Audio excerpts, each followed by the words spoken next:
पिता से अपने बेटे का हाल देखा नहीं गया कि यार ऐसे तो ये अपनी जिंदगी खराब कर लेगा।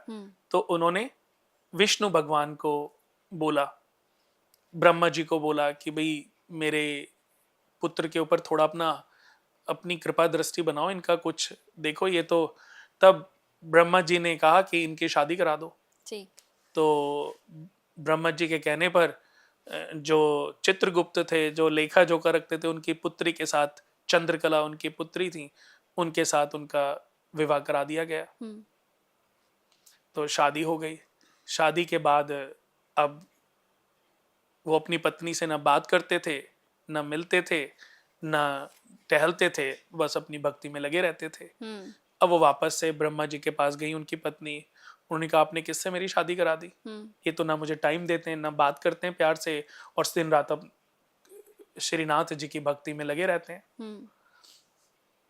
वो इसलिए भक्ति करते थे कि जैसा मैं हूं ऐसे ये भी इनका भी रूप है, और अब हारे का सहारा श्रीनाथ हमारा। तो श्रीनाथ भगवान की सेवा में वो लगे रहते। तो क्या हुआ कि उन्होंने उनको बोला कि आपने मेरी शादी कहाँ पे करा दी, और मेरी तो जिंदगी बिल्कुल जहन्नुम हो गई। आज भी नॉर्मली अगर कोई मीडिएटर किसी की शादी करा देता है और फैमिली ससुराल वाले ध्यान ना रखें, तो वो लड़की अपने पापा को लेके जाएगी ना उनके पास कि भैया आपको सब पता था, आपने मुझे पहले क्यों नहीं बताया? ये तो बातें नहीं करती, ये तो दिन रात यारी दोस्ती में घूमते रहते हैं। तो शिकायत तो होती है ना।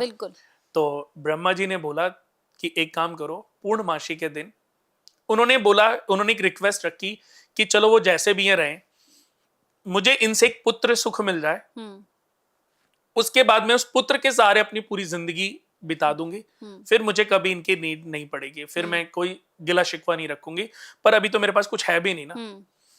तो ब्रह्मा जी ने बोला कि ठीक है, तुम पूर्णमासी के दिन गंगा में स्नान, सफेद वस्त्र धारण करना, गंगा में स्नान करके आप इनके समक्ष जाना।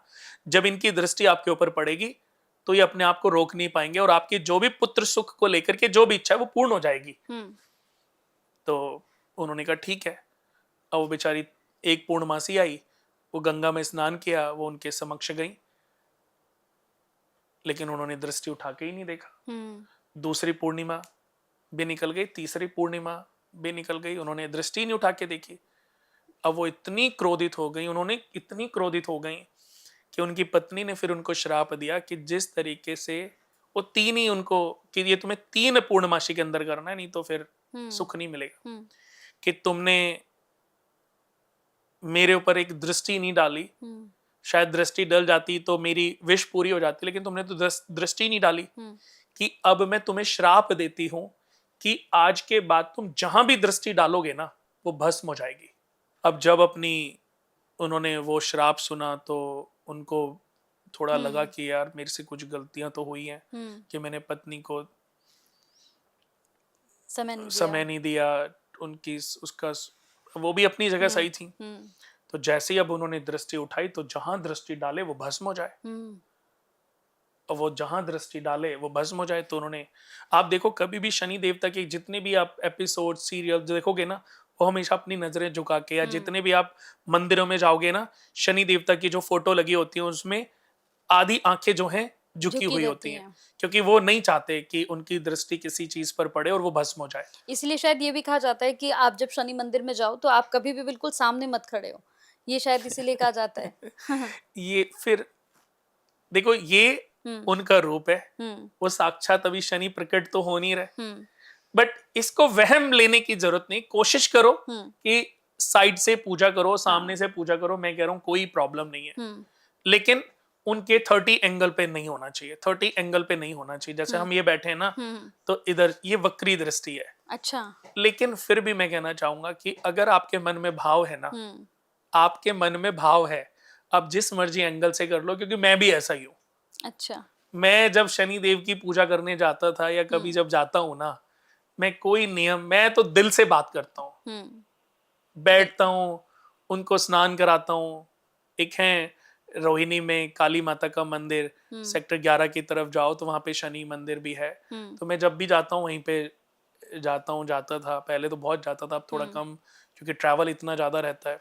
बट इसका मतलब ये नहीं है कि मेरा उनसे प्यार, मैं उनके नेचर को समझता हूँ, वो क्या चाहते हैं, कैसे चाहते हैं, क्या क्या करने से वो प्रभावित होते हैं, वो आपके अच्छे कर्मा से प्रभावित होते हैं। ठीक, आप जो भी किसी के लिए अच्छा करते हो ना, उससे वो प्रभावित होते हैं। खुश होते हैं। हाँ, तो अब वो हर चीज भस्म होने लगी। तो अब उन्होंने फिर अपनी पत्नी को माफी मांगी कि मेरे से गलती हो गई, मुझे माफ कर दो, कि मुझे इतनी बड़ी सजा मत दो, ये तो मेरे लिए बहुत। तब उनकी पत्नी ने कहा कि देखो, मेरा श्राप तुम्हें लग भी गया। अब उनको भी लगा कि मैंने कोई जादुई श्राप दे दिया। उन्होंने, क्योंकि देखो हर आदमी अगर अपनी गलती की दिल से प्रायश्चित करे, दिल से गिड़गिड़ाए, बिल्कुल, तो सामने वाला ना क्रूर नहीं हो सकता। सामने वाला आपके सही भक्ति को देख के, सही रूप को देख करके वो आपको क्षमा